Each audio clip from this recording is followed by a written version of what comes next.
Alright, so what I have in front of me is one of the best mouthwash you can purchase, and that is Listerine FreshBurst.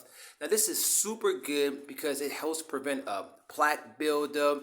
It also kills 99% of germs, and it helps to prevent gingivitis.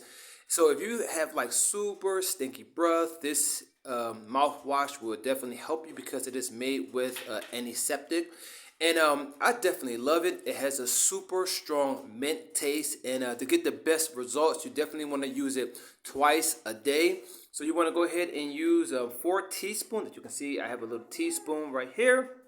And you want to do it twice a day, like I said, preferably after you brush your teeth. So you can go ahead and scrub off that plaque and help to prevent gingivitis.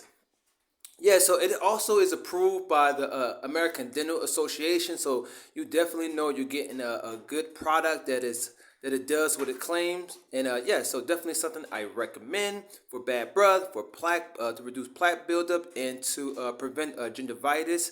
So yeah, I highly recommend it, and I will see you in the next review.